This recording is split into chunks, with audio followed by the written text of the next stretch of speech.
नागपुर के नाग भवन परिसर में मंत्रियों के निवास स्थान के सामने आने वाले समय में नई व्यवस्था होने जा रही है। इस व्यवस्था के तहत अब मंत्रियों का कॉटेज जमीन में नहीं बल्कि इमारत के अंदर रहेगा। अधिवेशन के दौरान उपराजधानी में मंत्रियों के निवास स्थान की समस्या को देखते हुए सार्वजनिक निर्माण कार्य विभाग ने नाग भवन के 7 एकड़ परिसर में 10 मंजिली इमारत तैयार किए जाने का प्रस्ताव तैयार किया है। ये प्रस्ताव पहले ही तैयार कर लिया गया था, लेकिन अब देवेंद्र फडणवीस के फिर एक बार सीएम बनने के बाद इस प्रोजेक्ट को गति मिलने की हलचल शुरू हो गई है। उपराजधानी नागपुर में राज्य के मंत्रियों के लिए निवास की नई व्यवस्था आने वाले समय में खड़ी की जाएगी। नाग भवन में जो है एक इमारत तैयार की जाएगी और इसी इमारत में जो है मंत्रियों के लिए निवास की व्यवस्था की जाएगी। राज्य मंत्रिमंडल का जो मौजूदा स्वरूप है उसके अनुसार नागपुर में अधिवेशन के दौरान जो मंत्री हैं उनके निवास की व्यवस्था करने में जो है वो थोड़ी बहुत दिक्कतें हमें दिखाई देती है, ख़ास तौर से कैबिनेट मंत्रियों के निवास की व्यवस्था करने के लिए। नागपुर में रवि भवन और नाग भवन ये दो ऐसी सरकारी जगहें हैं जहां पर निवास की व्यवस्था होती है मंत्रियों के, लेकिन ये निवास की व्यवस्था कम पड़ती हुई दिखाई दे रही है, जिसके मद्देनज़र जो है अब ये जो नाग भवन आप देख रहे हैं यहाँ पर सामने जो आपको दिखाई दे रहा है, ये जो राज्य के राज्य मंत्री हैं उनके लिए ये कॉटेज दिखाई दे रहे हैं। लेकिन रवि भवन की तुलना में नाग भवन के जो कॉटेज हैं उनका जो दायरा है वो बहुत कम है और स्थिति ऐसी है कि मौजूदा दौर में जिस तरीके से राज्य में मंत्रियों की संख्या 43 है, ऐसे में जो कैबिनेट मंत्री हैं उन्हें नाग भवन में ही रखना पड़ता है जो राज्य मंत्रियों के लिए आरक्षित है।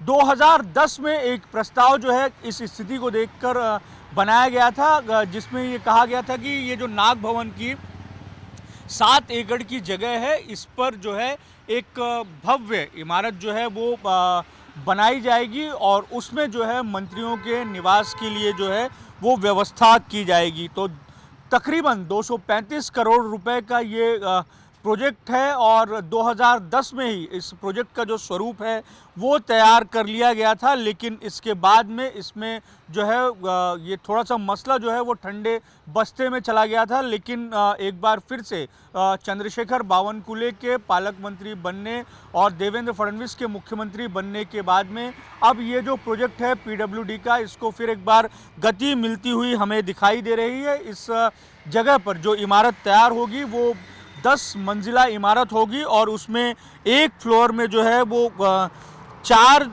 जो हैं वीवीआईपी सूट बनाए जाएंगे, यानी कि मंत्रियों के रहने की यहाँ पर व्यवस्था की जाएगी। इसके साथ में रिसेप्शन, प्रतीक्षा कक्ष, कॉन्फ्रेंस हॉल और सभागृह के साथ 4 मीटिंग हॉल भी जो है यहाँ पर बनाए जाएंगे। तो एक भव्य जो है वो यहाँ पर इमारत जो है वो बनाई जाएगी मंत्रियों के निवास के लिए। पुणे में जो है इसी तरीके की व्यवस्था मंत्रियों के निवास की गई है, उसी की तर्ज पर नागपुर में भी ये व्यवस्था की जाएगी। तकरीबन 235 करोड़ का ये पूरा प्रोजेक्ट होगा। इस प्रोजेक्ट में पार्किंग एरिया के साथ में जो है वो पूरी की पूरी मंत्रियों के निवास की जो है वो व्यवस्था की जाएगी। तो ये प्रस्ताव 2010 में बनाया गया था, इसको जो है अब मंजूरी मौखिक तौर पर मिल गई है और बहुत ही जल्द जो है इसे प्रशासकीय मान्यता देकर बजट अलॉट करके